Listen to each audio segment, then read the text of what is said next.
కుప్పం మండలంలోని ఇటీవల గోవిందప్ప కుటుంబ సభ్యులను కిడ్నాప్ చేసిన కుప్పం పోలీసులు ఛేదించారు. ఈ ఘటనకు సంబంధించి ఇన్ఛార్జి డీఎస్పీ ప్రభాకర్ మీడియాతో మాట్లాడారు. కుప్పం రూరల్ సీఐ మల్లేష్ యాదవ్ ఆధ్వర్యంలోని బృందాలుగా ఏర్పడి కిడ్నాప్ కేసును ఛేదించారని తెలిపారు.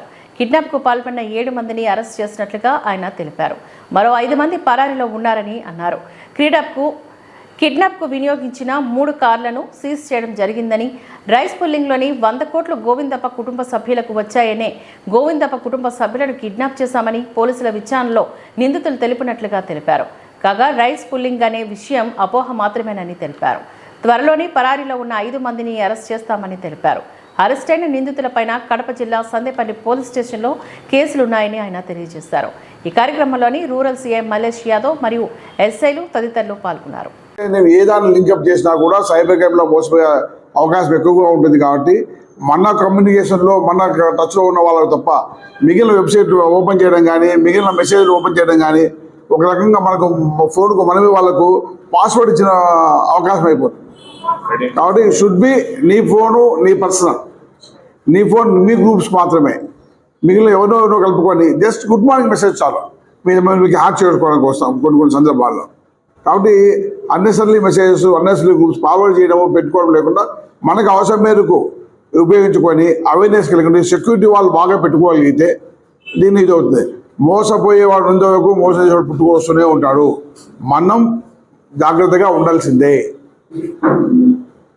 ఏదన్నా పొరపాటున ఆర్థికపరమైన లావాదేవీలు మోసపోతే 1930 వెంటనే ఫోన్ చేయండి. సైబర్ క్రైమ్ వాళ్ళకు మీ డీటెయిల్స్ చెప్పండి. వాళ్ళ నెంబర్, ఒక అక్నాలెడ్జ్మెంట్ నెంబర్ మీకు జనరేట్ చేస్తారు. ఆ నెంబర్ ఉంటే ఆ డబ్బులు ఎప్పుడు రికవర్ అయినా కూడా మీకు ఆటోమేటిక్గా కమ్యూనికేషన్ అవుతుంది. ఆ కేసులో డెవలప్మెంట్ మీకు అందుతుంది. రిజల్ట్ మీ దాకా వస్తుంది. 1930 సైబర్ క్రైమ్ నెంబర్. దానికి ఫోన్ చేసి ఒక అక్నాలెడ్జ్మెంట్ నెంబర్ జనరేట్ చేసేదాకా మీ వివరాలని చెప్పండి. 24/7 వర్క్ చేస్తుంటుంది.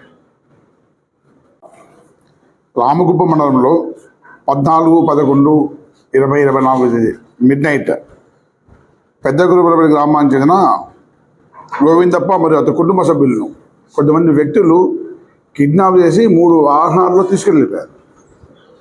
దాని గురించి పూర్తిగా దర్యాప్తు భాగంగా ఈరోజు 2 ప్రదేశాల్లో కిడ్నాప్ కాబడిన వ్యక్తులు, అలాగే దానికి కిడ్నాప్కు పాల్పడిన 7 మంది వ్యక్తులను అరెస్ట్ చేయడం జరిగింది ఈరోజు.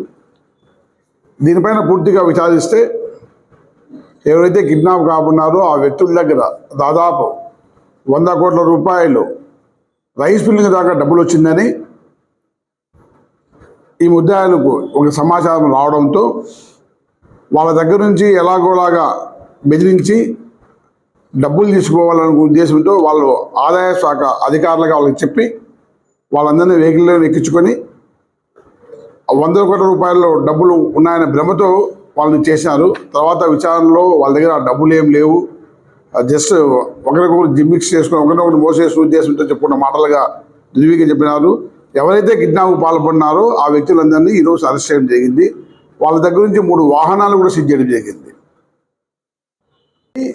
సైబర్ క్రైమ్ లాంటి ఒక వ్యసనం లాంటి జబ్బు తప్ప మరొకటి కాదు. ఎక్కడ గుప్త నిధులు ఏదైనా ఉంటే గవర్నమెంట్ ఒక అడ్మినిస్ట్రేషన్, బ్రహ్మాండం అడ్మినిస్ట్రేషన్ ఉంది. వాళ్ళ మన సంస్థలు ఉన్నాయి, ఏజెన్సీస్ ఉన్నాయి. అవన్నీ కాకుండా సాధారణ ప్రజలు గుప్త నిధులు పెట్టుకొని తిరగడము, రైస్ మిల్లింగ్ అని తిరగడము, అట్లాగే తాబేళ్ళని తిరగడము, రోడ్డు తలపాలు తిరగడము నిజంగా ఇప్పటికీ ఒక సామాజిక రుగ్మత లాంటిది. ఇదే దానికి దూరంగా కోరుకుంటున్నాను. కోఆర్డినేటర్ ఉన్నాడు, అంత కొంచెం ఎడ్యుకేటెడ్ బాగా హైలీ ఎడ్యుకేటెడ్ పర్సన్స్ ఉన్నారు ఇద్దరు.